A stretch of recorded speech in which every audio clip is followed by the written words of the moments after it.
Good morning, and thank you for tuning in to the Global Current. I'm Joseph Arico. And I'm Ian Fashea.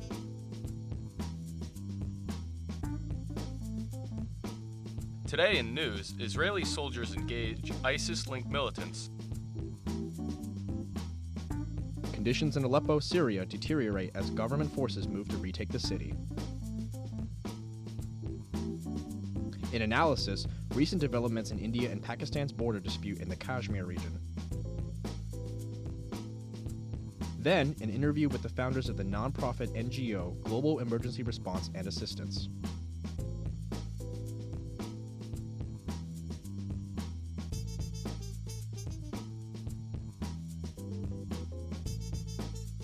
And now, Jacob Abel brings us a report on Israeli Defense Forces striking ISIS-backed targets along the border with Syria. On Sunday, November 27, 2016, an Israeli reconnaissance patrol came under fire from fighters allied to the Islamic State while patrolling the border between Syria and Israel.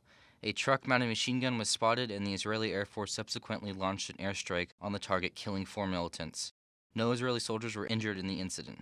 The Washington Post reports that this was the first major confrontation between Israeli Defense Forces and a militant group allied with ISIS. The group has been identified as the Army of Khalid ibn al-Walid and is listed as a terrorist organization by the State Department. The group was formed in 2012 and was originally allied with the Nusra Front, an offshoot of al-Qaeda. The group has a small foreign presence and has limited to launching attacks in northern Syria. The group has a history of aggression in the region. In 2013, the group kidnapped 25 Filipino UN peacekeepers while they were patrolling the same area as Israeli soldiers. The peacekeepers were eventually released. CBS reports that Israeli Prime Minister Benjamin Netanyahu commended the soldiers as issuing the following statement. "We are well prepared on our northern border and will not allow Islamic State elements or any other hostile elements to use the war in Syria to establish themselves close to our borders. Israel has remained neutral in the Syrian civil war and has only intervened to halt the transfer of weapons to the Lebanese militant group Hezbollah.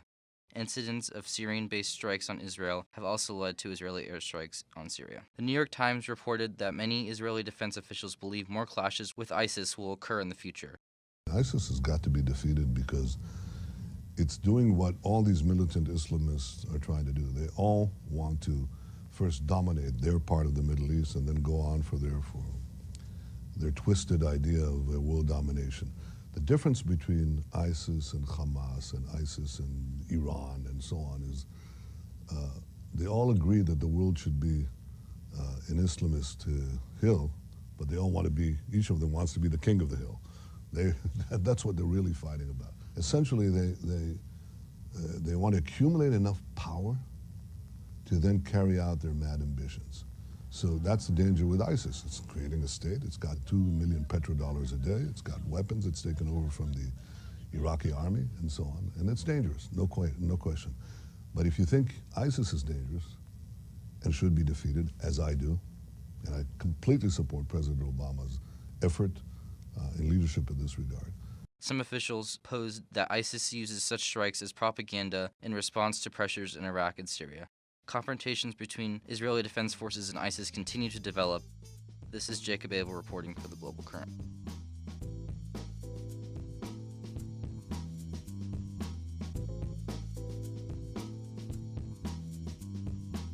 And now, a report from Gillian Loeb on the poor conditions of the war-torn city of Aleppo, Syria. The BBC reported that according to the United Nations, up to 16,000 civilians have been displaced by the Syrian government's advance into the besieged rebel-held areas of Aleppo. The UN's Humanitarian Affairs Chief, Stephen O'Brien, pleaded with the UN Security Council members to protect civilians, quote, "for the sake of humanity," end quote, as the emergency session was called to discuss the crisis in Aleppo. O'Brien noted that thousands more would flee if the fighting continued in the city and warned that the city is becoming, quote, "one giant graveyard," end quote. Since last weekend, over a third of the rebel-held eastern half of the city was retaken by troops. The UN Humanitarian Affairs Chief additionally noted that non-state actors were preventing civilians from fleeing, and those stuck within the opposition-controlled areas are scavenging due to extreme hunger. East Aleppo resident Abdul Kafi mentioned that he would rather die than return to government-controlled Syria. He further commented, "Put yourself in my situation. Someone who killed your children, who killed your neighbors, who killed your friends, destroyed your schools, destroyed your houses and the hospitals, And after that, you can go back to him. Okay, it's not rational at all. Death is a very good choice, is a favor from God to us in comparison with going back to the regime. According to CNN, food stocks have been depleted and every hospital has been bombed and deemed unusable, even though 200,000 people are still believed to be in Eastern Aleppo. Russia has been Syria's closest ally as the Syrian government continues to bomb the city with airstrikes and send in troops as an attempt to retake the city after it has been under rebel control for the past 4 years. Over 500 people were killed between Saturday and Monday of last week. Since Russia remains a powerful ally, it has been put to blame for the demolition of schools and hospitals. However, Russian President Vladimir Putin has sent mobile field hospitals to Aleppo to provide emergency medical help. Syrian President Assad has made it his mission to retake the entire city of Aleppo, which has been divided for years. The government controls the west of the city, while the rebels control the east. In attempts to regain the eastern part of the city, Assad's regime has cut off rebels and civilians from the outside world without enough food, clean water, medical supplies, and fuel. Aleppo has become the center of the Syrian civil war, as it is the last urban and rebel stronghold in the country. The complete retaking of Aleppo would put Assad's regime back in all 4 major cities of Syria. This is Ian Fichet reading for Gillian Lope of The Global Current.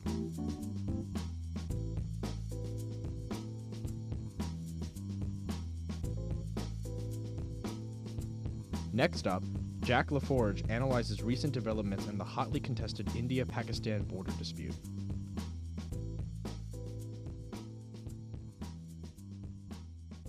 The province of Jammu and Kashmir is touted as one of the most highly disputed territories in the world today. On Tuesday, a group of heavily armed militants dressed as police officers attacked an Indian Army unit in the northern state of Kashmir. This attack killed 7 Indian soldiers, and for a brief period of time, 16 Army men, women, and children were held hostage by the militants. The hostages were rescued, and all 3 militants killed were in the rescue mission, the New York Times reports. This has been the most recent incident in Jammu and Kashmir, as Indians and Pakistanis both have laid claims to the land and sought to kill each other over it. Another skirmish broke out Tuesday on the Pakistani border near the town of Ramgarh, where 3 Pakistani militants died. Tensions have intensified in recent months after an assault on September 18th on an Indian Army post by Pakistani militants. According to CNN, this attack was the worst attack in the Jammu and Kashmir province in 20 years, with 18 Indian soldiers losing their lives. India immediately retaliated with precise airstrikes on terrorist training grounds in Pakistan. These attacks have resulted in an increased nationalist fervor, with India's Home Affairs Minister responding to the attack by calling Pakistan a terrorist state. Pakistan's Ministry of Foreign Affairs officer quickly denied this allegation, calling it a very irresponsible and baseless allegation that he has leveled against Pakistan, which we outrightly reject. Member countries of the NATO alliance and Western European countries have called for an end to the violence immediately. United Kingdom Foreign Secretary Boris Johnson urged both sides to enter negotiations to solve this conflict peacefully. Encourage both sides to maintain a positive dialogue, and of course we are concerned about recent incidents on both sides of the line of control in Kashmir, and we call for an end to the violence. The countries of India and Pakistan have been feuding since their inception in 1947. Particularly, the northern province of Jammu and Kashmir has been the principal conflict between the 2 nations, with all violence occurring in this particular region. This violence is rooted in the religious sentiment that created the partition of India and Pakistan when independence was gained. The Kashmir Valley is a predominantly Muslim region of India where, according to an opinion poll conducted by Chatham House, 74 to 95% of the Kashmir Valley people support independence from India. Although, in the predominantly Hindu region of Jammu, less than 1% of the Jammu people supported independence, according to another Chatham House poll. Pakistan feels that since Kashmir has such a Muslim majority, the territory should be Pakistan's. However, according to the Kashmir issue of the Ministry of External Affairs, India defends that Kashmir is an integral part of India, and the harsh terrain that must be passed in order to enter the Kashmir Valley is more accessible from the Indian region of Jammu. The degree of tension is palpable in this particular region, and yet both India and Pakistan insist on bulking up their nuclear arsenal. A Pakistani nuclear physicist recently said in an interview with Vice News that if one warhead had been used on the other country, then you can bet that all nuclear warheads will be used. Former Secretary of State Hillary Clinton speaks about the state of Kashmir and stresses the importance to curtail nuclear proliferation within the region. And there are certain issues that will have to be addressed. They cannot be overlooked or put under the carpet. They have to be addressed. Export controls, and just very frankly, the problem with Mr. A.Q. Khan raises red flags for people around the world, not just in the United States, because we can trace the export of nuclear information and material from Pakistan through all kinds of channels to many different countries. That is an issue. So anyone who is dealing with Pakistan as we are, with the hope of reaching an agreement that could support civil nuclear power, has to answer these questions. Even with the palpable threat of war, the United Nations has still been complacent in regards to resolving the issue. Several things are very clear when reviewing this dispute. First and foremost, Pakistan and India are locked in a relationship defined by decades of perpetual tension. Secondly, there has been no progress in improving India and Pakistan relations, despite calls from the international community. A diplomatic solution seems far-fetched as of now, but can be attained with persistent efforts from both states as well as the United Nations. It is our duty as a global community to promote peace, security, and well-being throughout the world. A continuous amount of escalating tensions could lead to a nuclear winter that will end the planet as we know it. When two states hold animosity towards one another and both control a nuclear arsenal, the rest of the world cannot stand idly. A settlement of the ongoing conflict in this tumultuous region means a safer world, and every effort must be taken to ensure this. This is Jack LaForge reporting for The Global Current.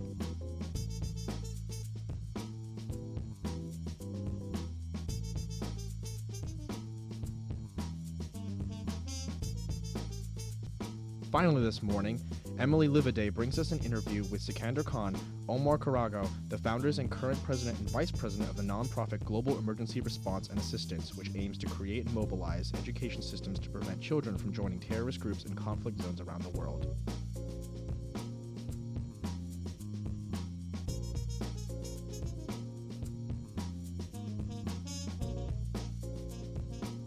Good morning, Global Current listeners. This is Emily Livaday, and I am fortunate to be sitting here with Sikandar Khan and Oumar Kouraogo, President and Vice President of the Global Emergency Response Assistance. Welcome. Thanks you so much for being here, guys. Thank you for having us. No problem. So I just want to know, first of all, what does Global Emergency Response Assistance do? Well, we started, I'm going to just give you a quick history why we started the organization. Global Emergency Response and Assistance started in 2014. In 2014, I worked with the U.S. Special Forces in Afghanistan, and one of the things I experienced in Afghanistan was how youth, mostly kids, were recruited by terrorist organizations to basically work for terrorists as suicide bombers. When I came back to the United States, that was my sophomore year at Seton Hall University, I wanted to do something about it, and Oumar and I, we wanted to create an organization to create a mobilized education system to prevent kids in conflict zones from joining terrorist organizations. About 2 weeks later, we were watching CNN News, and we saw President Obama talking about Peter Kasich, who's from Indianapolis. He was also a U.S. veteran, and he was operating in Syria by delivering humanitarian aid to the people in conflict zones in Syria. He spent about 3 years in Syria. Unfortunately, he was captured and killed by the so-called ISIS. And I started doing research about Peter's work, and Peter really inspired me to, go push myself and also work with other students at Seton Hall to actually create the organization. Peter's organization name was SERA, Special Emergency Response and Assistance. Before Peter got captured, he was interviewed, and his ultimate goal was to promote Syria and have it become a global organization, and he wasn't able to do that because he got killed. So that's why we named our organization Global Emergency Response and Assistance. We wanted to continue his work and also continue working on our project by going into conflict zone and preventing kids from terrorist organizations. But more specifically, what do you guys do for kids in New Jersey or refugee families within New Jersey? Well, right now we are working with refugee families in Passaic County and also Hudson County, more specifically in Jersey City. One of our main focus here at home is to help those families integrate into the American society, American culture here. We advocate for them, and we buddy them up with an American family so they can learn about the culture, learn the language here at home. Right now, we're in process of creating an ESL program for them. We want that ESL program to be run by clinical workers and certified teachers. We want to meet with them at least 3 times a week. We don't only want to teach them English, but also help them learn about the American values, American culture, and figure out what issues they're facing. Most of them, Emily, they're coming from conflict zones, they're dramatized, and we want to know what issues they have so we can assist them best way possible. So what are some of those major gaps that you guys are filling in from the resettlement agencies? Well, the resettlement agencies, we have 2 agencies here in New Jersey, IRC and CWS, and they have a very tough time finding housing for those families. And the families that they resettled in New Jersey, been resettled in places like Patterson downtown or Bergen Street in Jersey City. And those are the places that they should not be resettled. Those are terrible places. And I think by resettling families in those areas can create other issues. So what we're doing is we're reaching out to the resettlement agencies and we're trying to offer help. We're locals here. I grew up in Patterson, New Jersey. Oumar's living here in Newark. We have local knowledge, and we want to help those resettlement agencies to find better housing. One of the things the resettlement agency should be doing is to also reach out to local government, either county legislators like the freeholders or the mayor's office, and ask for their help. See if they have any knowledge of their area where they can advise them where to find proper homes for those individuals. So that's, we're working with the local government, also with the resettlement agencies to find better homes for Syrian refugees that are coming in to New Jersey. Now, your main focus right now is Syrian refugees. Who else do you work with, though? Well, right now that this is our main focus, we never planned to work with refugees here at home. We were kind of dragged into this, and the reason we were dragged into this because we realized the issues that refugees are facing here at home. Our goal as an organization was to inspire kids from high schools, middle schools, also college students to get involved, in their community. And by going to different communities, talking to different folks, we realized how refugees are facing some, crucial, situations. And that's what got us involved. I view this as a national security threat. If you're going to take a family and put them, let's say, in Paterson, New Jersey, in a very bad area, and then you're not going to go and visit them or even help them integrate into the society here, that can create other issues. You need to get involved. You need to go and visit them and see how they're doing.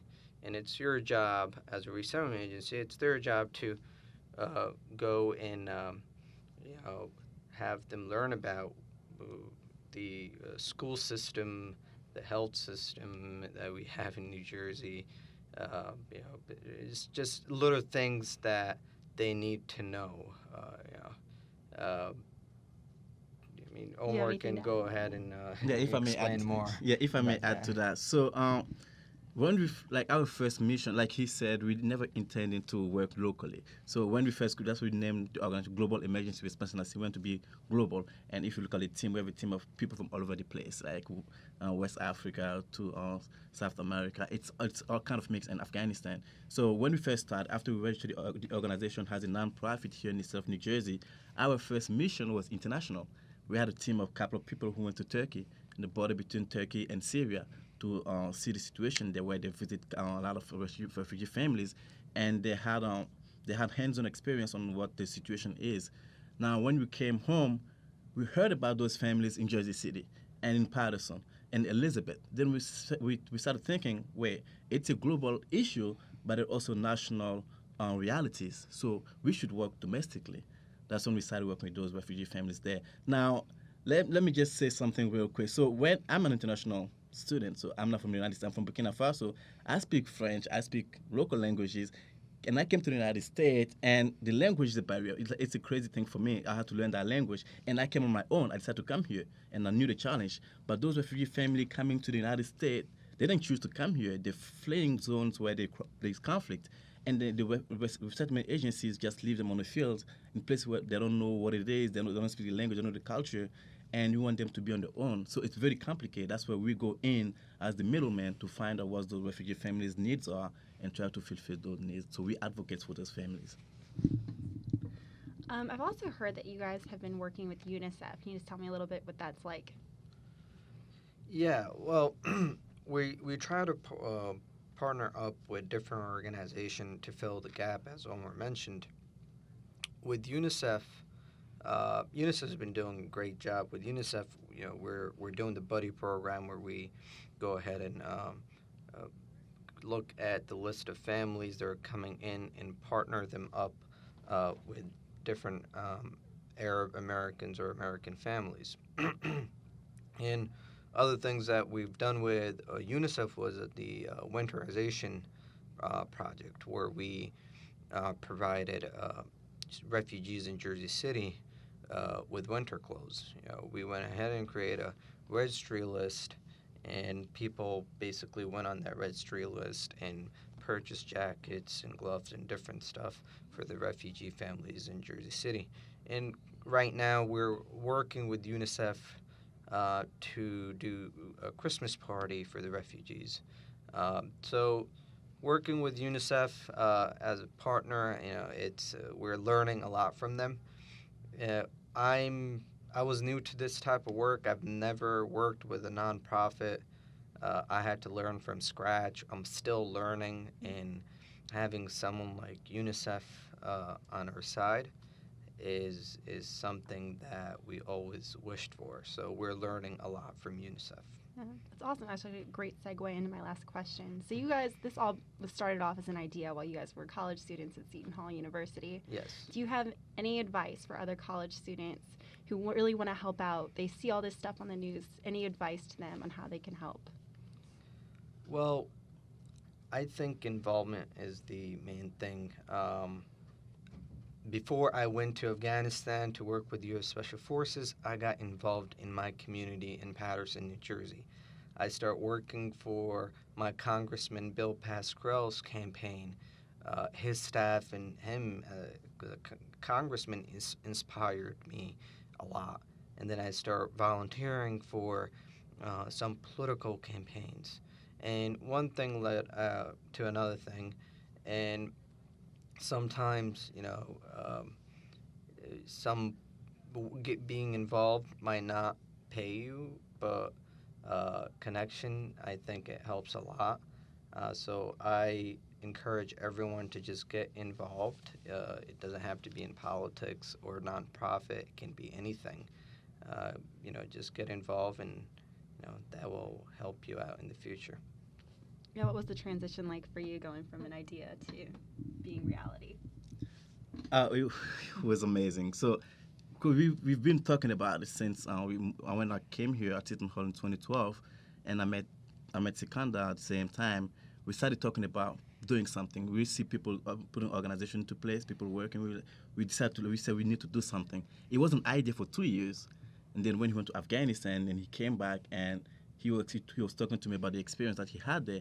I have my own experience too from back home, and when I see that experience and I add to his experience, that's when we got the idea and we decided to just put it into place. And seeing the work that we're doing on the field, the joy that I feel when I go to Jersey City and I see those refugee kids smiling when they're taking picture and they're playing with you, they're speaking Arabic to you, and you see them speaking English to you, and it's like, it's amazing. You take them to the park. Like last week, we had a team who took about 4 refugee families to New York City. They went to the museum.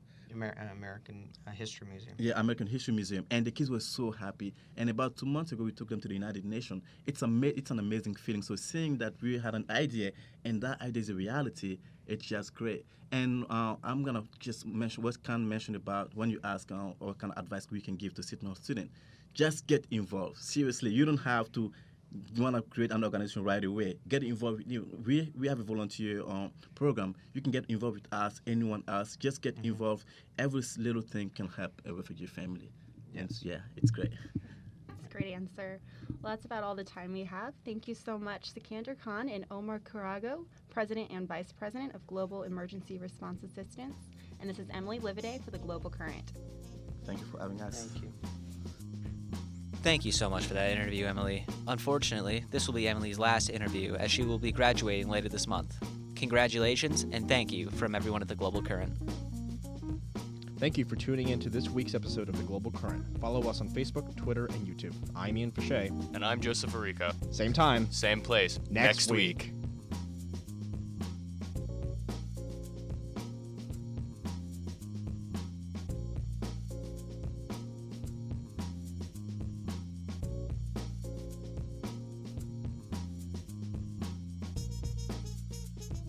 The Global Current is brought to you by the School of Diplomacy and International Relations at Seton Hall University. Our executive producer is Liam Scollins. Our associate producer is Morgan Mount. Our news editor is John Trudeau. Our analysis editor is Marissa Hutton. Our technical producer is Trevor West. And our interview segment is produced by Emily Livaday. The Global Current theme song is Acid Jazz by Kevin MacLeod. You've been listening to The Global Current on WSOU 89.5 FM, Seton Hall's Pirate Radio.